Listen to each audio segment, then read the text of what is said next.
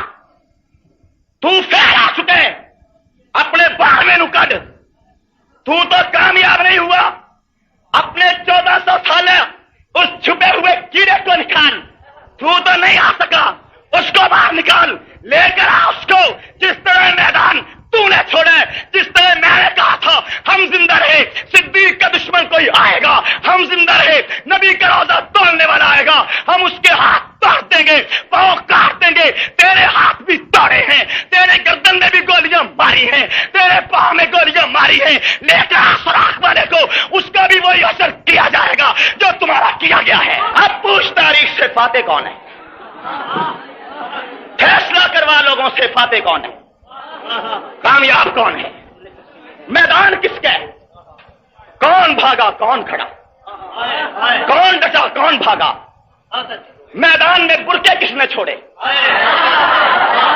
کس نے چھوڑے برقعے. عورت نزاعت, نسوانی قیادت کے پیچھے چلنے والا قافلہ, نسوانی جب جن کی رگوں پیشے میں پیوست ہوئی ہے, نسوانی ذہنیت کے مالک, نسوانی قیادت کے پروردہ. تم عورتوں جیسے سر پہ برقعے لے کر آئے تھے, تم نے عورتوں کا کردار دیکھا نہیں ہے, تم نے دیکھا نہیں. برقعے تم چھوڑ گئے, ٹوپیاں تم چھوڑ گئے, کیپ تم چھوڑ گئے, جوتے تم چھوڑ گئے, گاڑی تم چھوڑ گئے. ہم تو میدان میں تھے, تم کہاں ہو؟ سامنے آؤ, آؤ. اب کہتے ہو ہم بے گناہ ہیں, ہم بے گناہ ہیں. ایک اب کہتے ہو ڈرامے, ہمارا کوئی تعلق نہیں ہے. تم تو کہتے تھے ہم یہ کام کریں گے, ثواب سمجھ کے کریں گے, ایمان سمجھ کے کریں گے, عبادت سمجھ کے کریں گے. یہ عبادت کی تھی تو پھر لک دے کیوں؟ ثواب سمجھا تو ڈرتے کیوں؟ پھر اپنے آپ کو پیش کرو نا قانون کے سامنے.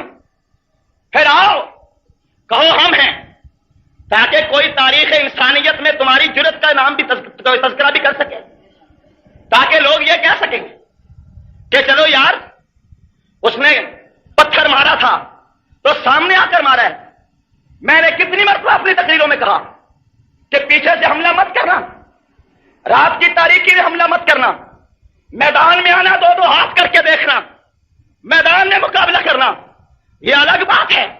تم اپنے آباء و اجداد کی تاریخ کو دہراتے ہوئے پھر پیچھے سے آئے, یہ الگ بات ہے. ہمیں اترنے کا موقع بھی نہیں ملا, یہ الگ بات ہے. ہم ابھی سنبھلنے بھی نہیں پائے تھے, یہ الگ بات ہے. ابھی تم نے ہمیں تعارف بھی نہیں کرایا تھا, چاہیے یہ تھا ہم بھی اترتے, تم بھی اترتے. تم کہتے لو ہم آگے ہیں, ہم کہتے ٹھیک ہے تم آگے ہو, پھر تم ہمارے ساتھ لڑتے, پھر مزہ آتا. تم پیچھے سے آئے, اچانک آئے, جدید اسلحہ لے کر آئے, اور اپنے پاس گرنیڈ لے کر آئے, بم لے کر آئے, ہر چیز لے کر آئے. پھر بتلاؤ تم دبا کے بھاگا کون؟ مجھے خوشی ہے کہ تم نے ایک مرتبہ پھر وہی کام کیا جس سے تمہارے آباء و اجداد کی تاریخ زندہ ہو گئی. ہم نے ایک مرتبہ پھر وہ کام کیا جس سے ہمارے اسلاف کی تاریخ زندہ ہو گئی. تاریخ کڑی سے کڑی جڑتی آئی. ہم معافی مانگ لیتے, ہم وہاں میدان خالی کر دیتے, تم وہاں نعرے لگاتے, تم فاتح بنتے, اور پھر علاقہ ایسا انتخاب کیا گیا. ساہیوال انتظار اس لیے کی گئی کہ اس سے آگے جو علاقہ شروع ہوتا ہے اس علاقے میں بمشکل 5% سنی ہے. ساہیوال سے لے کر شاہپور تک یہ پوری جو پٹی ہے شیعت کا گڑھ ہے. اور اپنی بل میں تو چوہا بھی شیر ہوتا ہے, اپنی بل میں تو چوہا بھی شیر ہوتا ہے, اپنے گھر میں تو گیدڑ بھی شیر بنتا ہے, اپنے گھر کے دروازے بند کر کے تو کمینہ بھی بول پڑتا ہے. تجھ میں جرت ہوتی تو کسی ایسے میدان کا انتخاب کرتا جہاں سنی شیعہ برابر ہوتے یا کوئی نہ ہوتا, اور تم نے اس راستے کا انتخاب کیا. اور ساہیوال اس وقت تک کھڑے رہے جب تک ہم اس علاقے میں داخل نہیں ہو گئے. ہم 2-4 کلومیٹر آگے نہیں چلے گئے, اس وقت پیچھا کیا. پہلے پیچھا اس لیے نہیں کیا کہ کہیں ہم سرگودا روڈ پہ نہ چلے جائیں, کیونکہ وہاں سنی شیعہ برابر کے ہیں. یہ تمہاری سوچ ہے, یہ تمہاری گھٹیا فکر ہے, یہ تمہاری پست ذہنیت ہے, یہ تمہاری بزدلی کی ایک دلیل ہے کہ تم نے جب مقابلے کا علاقہ بھی منتخب کیا تو اپنا گھر منتخب کیا, میدان نہیں کیا. کیوں نہ کرتے ایسے کہ تمہارے آباء و اجداد عبداللہ ابن ابی بھی ایسے کرتا تھا. عبداللہ ابن ابی بھی، عبداللہ ابن سبا بھی ایسے ہی کرتا تھا۔ تم وہی کچھ کرو گے جو تمہارے آباء و اجداد منافقین کیا کرتے تھے، تم وہی کچھ کرو گے جو تمہارے بڑیرے کیا کرتے تھے۔ کبھی بھی تم نے تاریخ اسلام میں بے نقاب ہو کر سامنے آنے کی کوشش، ہمیشہ تم نے مارے آستین بن کر، چہرہ چھپا کر، تکیے کی چادر میں کی اوٹ لے کر مسلمانوں پہ حملہ کیا۔ اب بھی حملہ کرنے آئے تو برقعے پہن کر، اب تو کوئی شک نہیں رہا، اب تکیے کی اوٹ بھی نہیں، اب بزدلی بغیرتی کی انتہا دیکھیے کہ برقعے پہن کر آ رہے ہیں۔ اسلحہ تمہارے پاس ہے، گرنیڈ تمہارے پاس ہے، نئی گاڑیاں تمہارے پاس ہیں، جدید مشینیں تمہارے پاس ہیں، برقعے کی کیا ضرورت ہے؟ کیا ضرورت برقعے کی؟ کیا ضرورت پردے کی؟ عورتیں ہو، پردہ نشین ہو، خواتین ہو تو پھر سیدھے برقعے پہن کر سامنے آؤ، ہم آج بھی اپنے پیغمبر کی یاد تازہ کر دیں گے۔ یار عورت عورتیں اپنی ہوئے بیگانی ہوئے۔ میں نے تمہیں سرگودے میں کہا تھا، تم نے راستہ روکنے کی کوشش کی، کامیاب نہ ہو سکے، جلسہ روکنے کی کوشش کی، کامیاب نہ ہو سکے۔ میں نے تمہیں وہاں بھی کہا تھا جے میرے جلسے تو تمہیں اینی پیڑ اور دکھ ہے کہ معافی مانگ لو، دھمکی نہ دیو، ہماری غیرت تو مت للکارو، ہمیں وارننگ مت دو، جب دھمکی اور وارننگ دو گے ہم تمہارے سینے پہ منہ تل کے دکھائیں گے۔ اگر تمہیں بہت تکلیف ہے، اتنی وسعت ظرفی ضرور رکھتے ہیں، اپنے ساتھیوں کو کہیں گے شیعہ نے معافی مانگ لی ہے، اور اگر برقعے پہننے ہیں تو برقعے پہن کر آؤ، تم اسلحہ لے کر آؤ، برقع پہنو لیکن بتلا دو کہ ہم برقع اتار کے نہیں برقع پہن کے لڑیں گے۔ تم اسلحہ چلاتے رہنا، ہم جواب بھی نہیں دیں گے، ہم جواب بھی کہ ہم عورتوں سے نہیں لڑا کرتے، ہم عورتوں سے نہیں لڑتے، ہم خواتین سے نہیں لڑتے، ہم سے لڑنا ہے تو کوئی مرد میدان بن کر آئے، ہم سے لڑنا ہے ہم سا ہو تو سامنے آئے، ہم سے لڑنا ہے تو ڈنکے کی چاٹ پہ آئے، ہم سے لڑنا ہے آنکھوں میں آنکھیں ڈال کے آئے، ہم سے لڑنا ہے وقت کا تعین کر کے آئے، ہم سے لڑنا ہے وہ ہتھیار اٹھا کے آئے، ہم خالی ہاتھ آئیں گے، ہم سے لڑنا ہے وہ 100 لے کر آئے، ہم 10 لے کر آئیں گے، ہم سے لڑنا ہے تم ایٹم بم لے کر آؤ، ہم کچھ بھی نہیں لے کر آئیں گے، پتہ تب چلے گا کہ طاقت ربانی کیا ہے اور قوت شیطانی کیا ہے۔ تم نے دیکھا پھر ہم نے اپنی تاریخ کو کیسا دہرایا، ہم نے جنگ احد کو یاد کیجئے اور اس جنگ کو یاد کیجئے، ہم امتی ہیں، ہمارا اور ان کا کوئی مقابلہ نہیں، لیکن راستہ وہی ہے، مشابہت دیکھنا، مشابہت، وہاں بھی دشمن پیچھے سے آیا، یہاں بھی دشمن، وہاں بھی حمزہ کی زبان کٹی، یہاں بھی امتیاز کی، وہاں بھی حمزہ کے ہونٹ کٹے، یہاں بھی امتیاز کے، وہاں بھی نبوت ایک طرف پہاڑ کی گھاٹی میں چلی گئی، یہاں بھی جماعت کی قیادت ایک طرف چلی گئی، وہاں بھی میدان مسلمانوں کے پاس رہا، یہاں بھی میدان مسلمانوں کے پاس رہا، وہاں بھی شہید مسلمانوں کے ہوئے، یہاں بھی شہید اہل حق کے ہوئے، وہاں بھی دشمن بھاگا، یہاں بھی دشمن بھاگا۔ مماثلت دیکھیے، تم بھی تو کوئی ایسی جنگ دکھاؤ زمانہ نبوت یا دور خلافت راشدہ کی جس میں پیچھے سے آ کر مسلمانوں نے کافروں کو مارا اور پھر بھاگ گئے، کوئی ایسی جنگ؟ یہ تو بچپنا ہوتا ہے کہ جب کوئی بچے لڑتے ہیں ایک چھپ میں کھڑا ہو جاتا ہے، جب دوسرا آتا ہے تو مکہ مار کے بھاگ جاتا ہے، مکہ مار کے بھاگ جاتا ہے، تو جسے مکہ لگتا ہے وہ کیا کہتا ہے؟ اوے پیو دے تے کھڑا رمی، پیو دے تے، پیو دے تے، تم اپنے باپ کے ہوتے تو کھڑے رہتے۔ اب کہتا ہوں شیعہ جب پیو دی نسل ہو، حلالی نطفے ہو تے آئندہ بھی کھڑے رہے ہو، حلالی نطفے ہو میدان جاؤ، لیکن تقیہ کی نسل، متع کی نسل، حرامی نطفے بلا تحقیق میدان میں کھڑا نہیں کرتا، بھاگا کرتا ہے۔ فسوف تری اذ انکشفت الغبار، فسوف تری اذ انکشفت الغبار اترتک الصراع من الحمار، تو دیکھ تو صحیح کہ جب گرد و غبار چھٹے گا تو پھر دیکھنا گھوڑے پر سوار کون ہے، گدھے پہ سوار کون ہے۔ پھر دیکھو جب گرد و غبار چھٹا، جب گرد و غبار چھٹا ہوا کیا؟ ہم ساہیوال سے جب گزرے تو یہ کہنے لگا وہ مولوی گیا، وہ مولوی گیا۔ ہمارے ساتھیوں نے جب یہ بات سنی تو انہوں نے کلاشن ان کی طرف کر کے کہا تمہاری ایسی تیسی آؤ تو صحیح۔ جب تک ہم نظروں سے اوجل نہیں ہوئے وہ ہماری طرف نہیں مڑے، ہماری طرف خدا کی قسم انہیں چاہیے تھا کہ وہ کہتے ہم آ رہے ہیں، وہ کہتے ہم آ رہے ہیں، فوراً گاڑی گھماتے۔ لیکن دشمن بزدل تھا، اس نے کہا اگر ان کے سامنے میں نے گاڑی گھما دی تو مقابلہ یہی ہو جائے گا، اور ساہیوال کا میدان شیعہ سنی کے لیے برابر ہے، وہاں دونوں قوتیں طاقتیں برابر ہیں۔ اس سے یہ برداشت نہیں تھا۔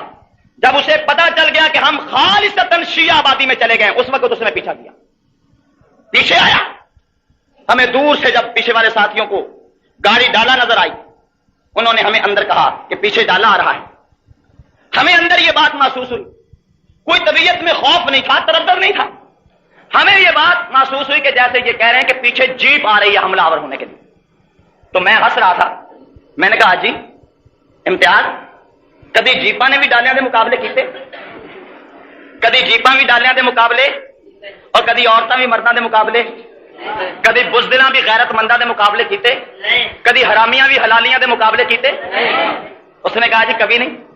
میں نے کہا جیپ لے کر آ رہے ہیں۔ کچھ ہی دیر کے بعد میں نے شیشے میں دیکھا تو میں نے کہا نہیں جیپ نہیں، یہ تو ڈالا ہے۔ وہ بھی تیزی سے آ رہا تھا، ہم بھی تیزی سے۔ میں بالکل اللہ کو گواہ بنا کے آتا ہوں، راستے میں چکرالا ایک اڈا آتا ہے، یہ ساہیوال سے 5 کلومیٹر کے فاصلے پر ہے۔ میرا جی چاہا کہ یہاں گاڑی روکوں، یہاں گھر بھی ہیں، بازار بھی ہیں، اڈے لوگ بھی کھڑے ہوئے ہیں، یہاں مقابلہ کیا جائے۔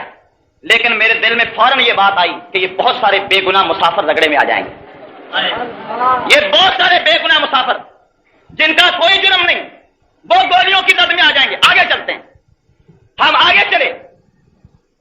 اب وہ اس کا اور ہمارا فاصلہ کم ہوتا جا رہا ہے۔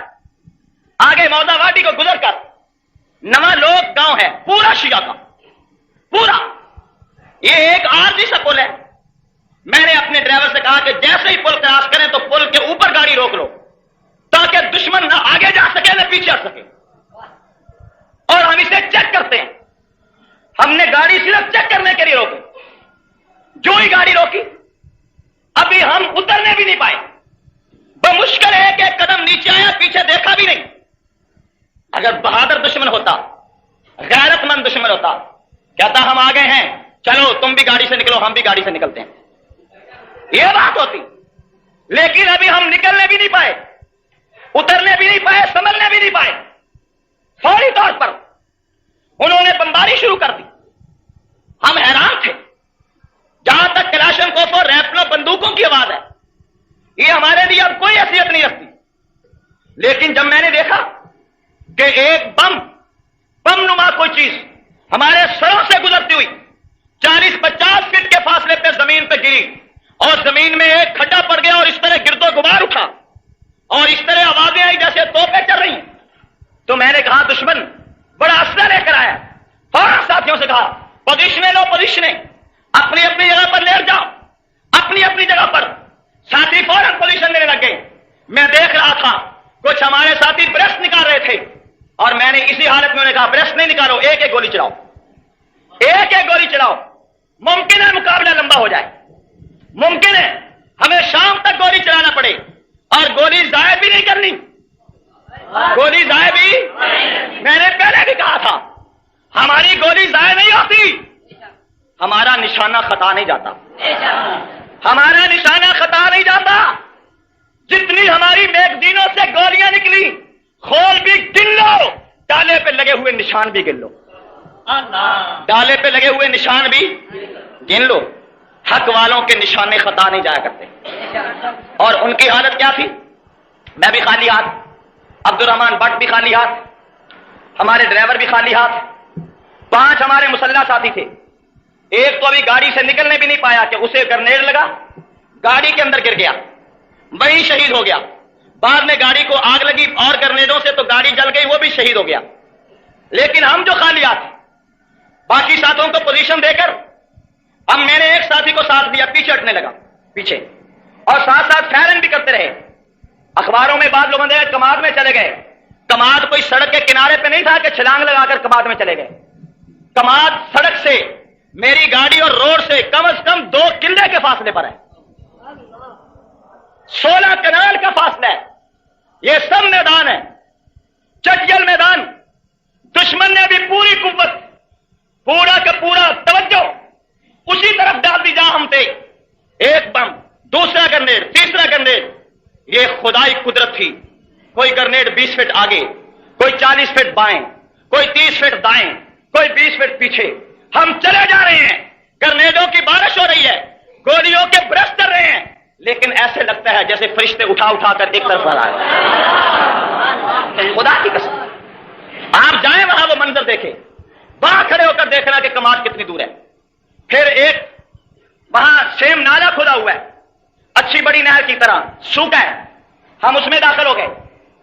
ارادہ تھا کہ پوزیشن یہاں سے لیں، لیکن وہاں بھی دھماکے شروع ہو گئے، وہاں بھی گرنیڈ، دوسرے کنارے پہ گئے وہاں بھی گرنیڈ، کماد کی اوٹلی وہاں بھی گرنیڈ، یہاں تک کہ ہم اتنا آگے چلے گئے کہ ہم ان کی ریس سے باہر چلے گئے، اور وہاں جا کر ہمیں اس انتظار میں بیٹھے تھے کہ اب دشمن اتر کے شاید آئے گا، اتر کر آ کر یہاں مقابلہ کرے گا، اب میدان میں مقابلہ ہوگا، اب زمین اس کے اور ہمارے لیے برابر ہوگی۔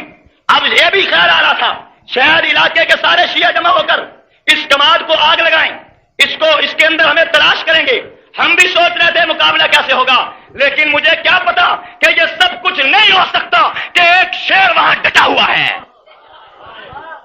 میں نے کل بھی کہا تھا، کماد کو آگ بھی لگتی، دشمن بھنگڑا بھی ڈالتا، ہماری گاڑی پر آ کر پیشاب بھی کرتا، دشمن وہاں ناچتا، خوشیاں مناتا، دشمن وہاں تبرہ کرتا، دشمن گالیاں دیتا، دشمن وہاں کے شیعوں کو ساتھ لے کر کماد کو آگ بھی لگاتا، ہمیں تلاش بھی کرتا۔ یہ سب کچھ ہوتا اگر حاجی امتیاز نہ ہوتا، یہ سب کچھ ہوتا شاہ شہید نہ ہوتا، یہ سب کچھ ہوتا عبدالرشید نہ ہوتا، یہ سب کچھ ہوتا سرفراز نہ ہوتا۔ ہوتا ہے سب کچھ اگر صحابہ کے سپاہی نہ ہوتے، صحابہ کے۔ میرے پاس تو چیز ہی کوئی نہیں تھی، ہم خالی ہاتھ میدان میں کیا کرتے بھائی؟ اب میں کہوں خالی ہاتھ میں انگلیوں سے نشانہ لگائے رکھتا، خالی ہاتھ میں دم کرتا۔ ہاں خالی ہاتھ تھے، لیکن کافر کافر ضرور کہہ رہے تھے، کافر کافر۔ میرے پاس سب سے بڑا نعرہ یہ، ہر مرض کا علاج، ہر درد کا علاج، ہر مشکل کا علاج، ہر بیماری کا علاج، اگر کسی کو یقین آ جائے، اعتماد آ جائے، سر میں درد ہو، پاؤں میں درد ہو، داڑھ میں درد ہو، کان میں درد ہو، آنکھ میں درد ہو، کوئی مشکل آ پڑے، کوئی مقدمہ آ پڑے، تو صبح شام 100 مرتبہ کافر کافر کی تسبیح آپ کر لیجئے، خمینی پہ لعنت کی تسبیح آپ کر لیجئے، شیعہ پہ لعنت کی تسبیح آپ کر لیجئے، درد دور ہوگا، مقدمے میں کامیابی ہوگی۔ یہ میرا آزمایا نسخہ ہے۔ بلکہ میں تو یہاں تک کہہ سکتا ہوں، شیعہ وقت متعین کر لو، وقت متعین کر لو، میدان متعین کر لو، تم گولیاں لے کر آؤ، ہم گلیلے لے کر آئیں گے، گلیلے، ہم گلیلے لے کر آئیں گے۔ تسی یہ کہو یا 12واں امام، یا 12واں امام، ہم کہیں گے حق صدیق کافر کافر، حق صدیق، اور پھر اگلا کافر کافر، عمر تیری عظمت کو سلام، آگے تیرے دشمنوں پہ لعنت۔ اگر ہم گلیلوں کے ساتھ تمہارے منہ نہ موڑ دیں جیسے کہ موڑ دیے گئے، تو ہمیں سپاہی صحابہ نہ کہنا، ہمیں حق پرست نہ کہنا، ہمیں حزب اللہ کے گروہ سے تعلق رکھنے والا نہ کہنا۔ آج کے جمعہ سے میرا شریعت کے نام پیغام ہے، کوئی ہے تم میں سے مائی کا لال جو ہمیں چیلنج کرے؟ کوئی ہے تم میں غیرت مند؟ کوئی ہے تم میں غیرت مند؟ کوئی نطفہ حلالی، کوئی میدے میدان، کوئی غیرت کا پتلا، کوئی عورتوں کی صرف سے تعلق نہ رکھنے والا کوئی ہے تو اعلان کرے، کسی جگہ کا اعلان کر دیکھے۔ وہ 1000 لائے میں 10 لاتا ہوں، گولی لائے میں گلیلے لاتا ہوں، پھر مقابلہ کر دیکھو۔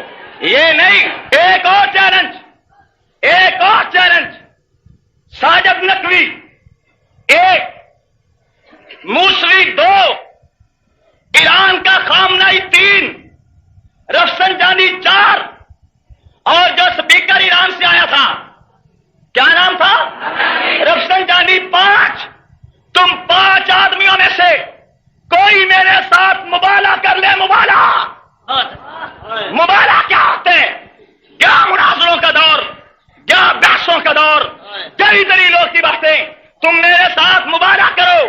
مبالغہ کیا ہے کہ ہم ایک میدان میں آ کر اللہ کے سامنے ہاتھ اٹھاتے ہیں، ثم نبتہل فنجعل لعنۃ اللہ علی الکاذبین، اور پھر تمہیں میں اسی طرح کہتا ہوں جاؤ ادعوا آباءکم وابناءکم، تم بھی اپنے ماں باپ کو لاؤ، تم بھی اپنے بچوں کو لاؤ، تم بھی اپنے حمیتیوں کو لاؤ، میں بھی اپنے حمیتیوں کو رکھتا ہوں، میں بھی اپنی اولاد لے کر آتا ہوں۔ ہم جمع ہو کر رب کی بارگاہ میں گڑ گڑا کے کہتے ہیں یا اللہ جو ہم میں سے حق پر ہے اسے کامیابی دے، جو باطل پر ہے اسے ذلت کی موت مار دے، اسے رسوائی کی موت مار دے۔ کوئی دنیا شریعت میں میرے مقابلے میں کھڑے ہو کر بد دعا تم کرو، اگر تم میدان سے زندہ چلے گئے مجھے گولی مار دینا۔ رب کی رحمت پہ بھروسہ کر کے دعوت مباہلہ دیتا ہوں، کافر کو موت آئے گی، مومن تنتناتا رہے گا۔ مومن آئے کوئی مقابلے میں اور تمہارے چوچے موچے کہیں، بلٹیریے اور پستے کہیں ایسی مبالغہ کرنا تھوڑی ویلیو کی ہے؟ تم کتنے پانی میں ہو؟ تم اعظم طارق کی طرح میں ہو؟ تم اعظم طارق کی طرح لاکھوں اور کروڑوں انسانوں کے دلوں میں بسنے والے ہو؟ تم اعظم طارق کی طرح اتنی بڑی جماعت کے جرنیل ہو؟ تم اعظم طارق کی طرح اپنی ویلیو رکھتے ہو؟ کیا تمہاری ویلیو؟ میں نے 5 آدمی تم میں سے گن دیے ہیں، جبکہ میرے نزدیک میرے مقابلے میں اللہ کے فضل سے میں تمہاری ویلیو اتنی بھی نہیں سمجھتا جس طرح گٹرتے ابلتے ہوئے کسی گندے کیڑے کی بھی ہوتی ہے۔ لیکن تمام حجت کے لیے، احقاق کے حق کے لیے، حق و باطل کے درمیان میں فیصلے کے لیے 5 آدمی میں نے گن دیے ہیں۔ جب چاہو جس طرح چاہو میرے ساتھ مبالغہ کر لو، تمہیں پتہ چل جائے گا۔ یہ 5 آدمی مبالغہ نہ کر سکیں تو اگلی دعوت دیتا ہوں، جہاں چاہو مجھے بھی اور ان کو بھی کسی کوٹھڑی میں بند کر دیا جائے، جو مر جائے وہ باطل پہ، جو زندہ رہے وہ حق پہ۔ یہ باتیں قبول نہیں تو مقابلے کے لحاظ سے دنیا میں جو بھی مقابلے کی بات ہے، جو بھی مقابلہ ہے کسی چیز میں، جس جگہ، اور یہ بھی چیلنج، پاکستان کی جگہ اچھی نہ لگے تو ایران کی جگہ متعین کر لو، میں آ جاؤں گا۔ میں اس ایران میں آؤں گا اور جس ایران کو فاروق اعظم نے فتح کیا، تاکہ اس ایران کے در و دیوار، اس ایران کے محل، اس ایران کی در و دیوار اور زمین کہہ سکے کہ فاروق کا بیٹا کون ہے اور کسرا ایران کی پشت نسل کون ہے۔ آخر میں حکومت پنجاب اور حکومت پاکستان کو متنبع کرنا چاہتا ہوں کہ میرے اس قتل میں جو لوگ بطور آلہ شریک ہوئے ہیں، میں اصلی انہیں نہیں مانتا۔ ان کی حیثیت ایسے ہے جیسے قاتل کے ہاتھ میں بندوق اور خنجر کی ہو۔ یہ کرائے کے کٹو ہیں، غلام رضا نقوی شکوی، میرے نزدیک ان کی کوئی ویلیو نہیں سوائے کرائے کے گدھے کی۔ جو گدھا کرائے کے پٹھے کھا کر، کرائے کا چارہ کھا کر درتیاں جھاڑتا ہو، ان کی مثال اتنی سی ہے۔ انہوں نے اپنی پیٹ پوجا کا ایک بہانہ بنایا۔ یہ بھوکے ننگے لوگ، یہ ٹکے ٹکے کے لوگ جنہیں جنگ میں پوچھتا کوئی نہیں تھا، انہوں نے سپاہ محمد بنائی، پھر کسی نے نہ پوچھا تو انہوں نے ایک میری تقریر کو، سیاق و سباق کو بگاڑ کر شیعوں کے پاس گئے۔ ہائے اعظم طارق نے امام مہدی دی توہین کر دیتی، ہائے 12.5 امام نو گالا کڈیاں، اسی انہوں قتل کرنا، سانو پیسے دیو۔ تم نے مجھے قتل نہیں کرنا، تم نے اپنا پیٹ پالنا ہے۔ پیٹ کے پجاریاں، تمہاری کوئی ویلیو نہیں، تمہارے نام تو آ چکے ہیں۔ میں جاننا چاہتا ہوں اس قتل کے پیچھے اصل ہاتھ کون ہے؟ اصل ہاتھ وہ ہاتھ ہے جو ناموس صحابہ بل کو روکنا چاہتا ہے۔ ناموس صحابہ بل کے راستے میں رکاوٹ بننے والا ہاتھ وزیر کا ہو، مشیر کا ہو، وزیر اعظم کے شور کا ہو، اس کا اپنا ہو، کسی لاہوری کا ہو، پشوری کا ہو، کسی کا ہو، ہم اس ہاتھ کو دیکھنا چاہتے ہیں اور اس وقت تک چین سے نہیں بیٹھیں گے جب تک بل پاس کرا کے اس ہاتھ کو کاٹ نہیں دیتے، اس ہاتھ کو کاٹ. اور اس کا مقصد ایک اور بھی تھا کہ ناموس صحابہ بل کی جو جدوجہد ہے وہ سپتاز ہو جائے. ظاہر بات ہے، خدا نہ خواستہ یہ تو میں آپ کے جذبات کے مطابق کہتا ہوں، ورنہ میں چاہتا ہوں خدا کرتا کہ میں شہید ہوتا، خدا کرتا کہ میں شہید ہوتا، خدا کرتا کہ میں شہید ہوتا. یہ میرے اپنے جذبات ہیں، یہ میرے اپنے جذبات ہیں. لیکن میں کہتا ہوں اگر ایسا ہو جاتا، بظاہر یہ تحریک رک جاتی، بظاہر اذان میں گونجنے والی آواز خاموش ہو جاتی، بظاہر ایوان میں لڑی جانے والی جنگ سرد ہو جاتی، بظاہر ایک عرصہ دراز تک ایک مرتبہ سنیت کی آواز پھر خاموشی کی طرف چلی جاتی، ایوان میں کوئی نہ ان کا گریبان پکڑتا. لیکن میں عرض کرنا چاہتا ہوں کہ اس بل کے لیے اللہ کے عالم نے مجھے زندہ رکھا ہے. مقصد یہ تھا کہ بل کی آواز خاموش ہو جائے، اور اب مقصد یہ ہے کہ ہم احتجاج کریں، مظاہرے کریں. احتجاج ہوگا، مظاہرے ہوں گے، ہڑتالیں ہوں گی، میری ذات کے لیے نہیں، صحابہ کے لیے، ناموس صحابہ بل کے لیے. اس لیے جتنے جلوس نکالے جائیں، مظاہرے کیے جائیں، میرے نعرے کم لگاؤ، صحابہ کے نعرے زیادہ لگاؤ. وہ ہے ہمارا ٹارگٹ. ہم جئیں نہ جئیں، ہم رہیں نہ رہیں، ان کی عزت کا تحفظ ہونا چاہیے، ان کی عزت و عظمت کا تحفظ ہونا چاہیے. ہمارے خون سے ہوتا ہے، ہمیں مبارک ہے، ہماری قربانی سے ہوتا ہے، ہمیں مبارک ہے. میں اس موقع پر اپنے 2 شہیدوں کی شہادت کو سلام پیش کرتا ہوں اور ان کی عظمت کو اور آپ کی وساطت سے حکومت سے مطالبہ کرتا ہوں کہ پولیس کے اندر جو بھی بڑا سے بڑا نشان جرت ہے وہ حاجی امتیاز کو دیا جانا چاہیے. اس کے ورثاء کو حاجی امتیاز کی کارکردگی کی بنا پر اتنا کچھ دیا جانا چاہیے کہ ان کے آنے والی نسلیں بھی ان پر رشک کر سکیں، اور اس کی جگہ پر اس کے ورثاء میں سے کسی ایک کو اس کی جگہ پر حوالدار یا کانسٹیبل یا پھر میرا مطالبہ ASI بھرتی کیا جانا چاہیے، اور دیگر ساتھیوں کو بھی انعامات دینے چاہیے تاکہ دنیا کو پتہ چلے کہ مرد میدان کون ہوتے ہیں. حاجی امتیاز، اس کی جرأت اور بہادری نے پولیس کے وقار میں اضافہ کیا ہے. اس نے داستان جرأت میں ایک کردار ادا کر کے پولیس کی پیشانی کو جھومر بن کے سجایا ہے.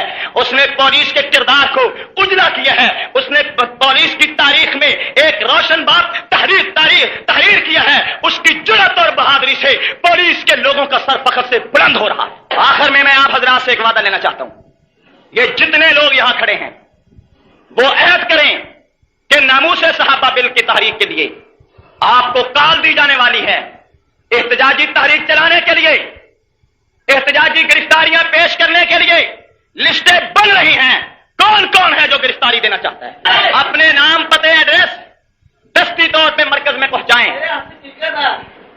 اپنے نام، پتے، ایڈریس دفتر میں پہنچائیں، اور اس کے ساتھ ساتھ ہر آدمی آج کے بعد اپنے گھر کے اوپر سپاہ صحابہ کا جھنڈا جس پر پیغمبر کا نام، اصحاب رسول کے نام کندہ ہو، اپنے گھر پہ لہرانے کا میرے ساتھ وعدہ کریں. اپنے گھر پہ جھنڈے لہراؤ گے، ہر طرف جھنڈوں کی چھاؤں کر دیں.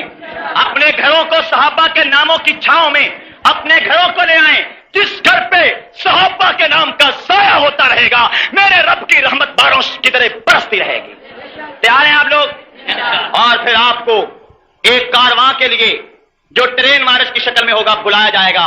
کیا خیال ہے، آپ آئیں گے؟ اسمبلی کے گھیراؤ کے لیے بلایا جائے گا، آپ آئیں گے؟ آپ تیاری کیجئے انشاءاللہ العزیز. ابھی جلوس ہوگا، اس جلوس میں شرکت بھی کرنا. اللہ حامی و ناصر ہو. وآخر دعوانا الحمدللہ.